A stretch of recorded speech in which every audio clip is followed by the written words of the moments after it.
नई सदी, नया साल, नया महीना, खबरें भी नई। चंद्रयान से आसमान तक, देश से विदेश तक, बाजार से जन सरोकार तक, सब पर है हमारी पकड़। देखिए खबर सदीनामा, सदीनामा, सदीनामा। बधाई देना चाहता हूं कांति सिंह जी को और हमारे सांसद एसपी सिंह जी को, जिनके कार्यक्रम में मुझे शामिल होने का मौका मिला। आज उनकी बायोग्राफी का विमोचन था।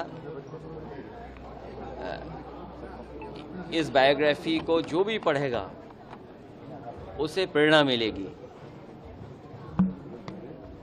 और इस बायोग्राफी में पूरी जर्नी है लाइफ की, पॉजिटिविटी है और किस तरीके से संघर्ष कर करके ग्रामीण क्षेत्र से लेकर के और आज की परिस्थितियों में समाज की तमाम रूढ़िवादी चीज़ों से लड़ते हुए, संघर्ष करते हुए यहाँ तक पहुँची हैं।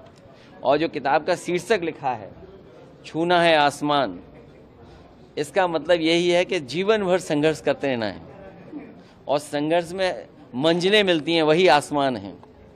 जब एक मंजिल पे पहुंच जाते हैं फिर दूसरी मंजिल का संघर्ष शुरू होता है। इसीलिए लगातार आसमान को छूने के लिए संघर्ष करते रहना पड़ेगा। यही जीवन का सार है, यही जीवन का रास्ता है। प्रेस कॉन्फ्रेंसेस चल रही हैं दिल्ली में, राष्ट्रीय अध्यक्ष उनके संबोधित कर रहे हैं। देखिए, एक हिंदी में कहावत है,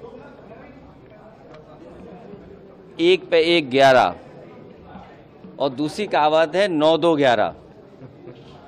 जो उत्तर प्रदेश की जनता, मैं सवाल 11 साल का नहीं कर रहा हूँ, ये 11 साल आपके लिए हो सकते हैं, लेकिन अगर दिल्ली की सरकार के 11 साल और उत्तर प्रदेश की सरकार के लगभग 9 साल, इन दोनों को जोड़ दें तो 20 साल का लेखा जोखा सरकार को देना पड़ेगा जनता के बीच में क्या किया है।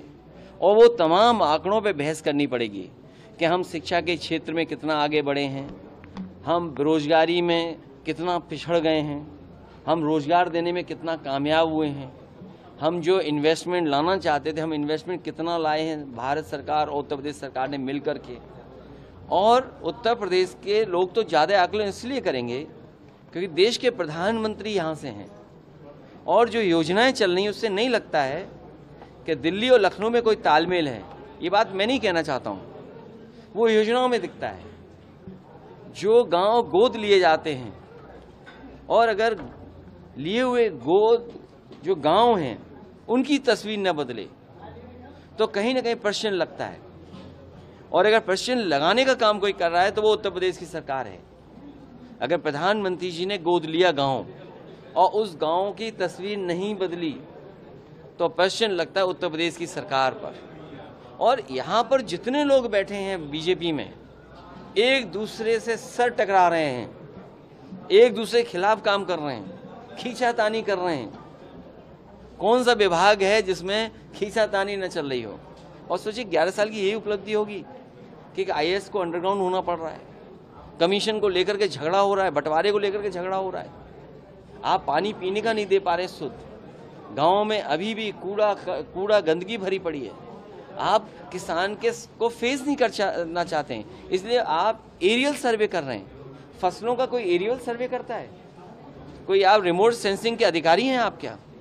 आप प्रदेश के सबसे बड़े मुखिया हैं, आपको किसान के सामने जाना चाहिए, फेस करना चाहिए किसान को। और खेतीबाड़ी कहाँ पहुँच गई, किसान को क्या लाभ पहुँचा है? तो ये तमाम सवाल हैं जो उपलब्धियाँ या नाकामी के उस पर आकलन जनता करेगी। मुख्यमंत्री जी आज दिल्ली गए हैं, लोग भी इन खबरों को खबर मत बनाइए। उत्तर प्रदेश में बड़े पैमाने पे बेरोजगारी है, बड़े पैमाने पे महंगाई है, लोगों को न्याय नहीं मिल रहा है। न्याय के कारण मांगते मांगते न्याय के लोगों को सल्फास खाना पड़ रहा है, थाने में जान जा रही है, पुलिस सड़क पे पिट रही है। और पुलिस जब सड़क पे पिट रही है तो पुलिस अन्याय कर रही है लोगों पर, झूठे मुकदमे दर्ज हो रहे हैं। हम तमाम ऐसे राजनीतिक नेताओं के नाम बता सकते हैं जिसमें इस सरकार के लोग झूठे मुकदमे लगा रहे हैं। सर, यूपी में कार्यवाहक डीजीपी कब मिलेगा उत्तर प्रदेश?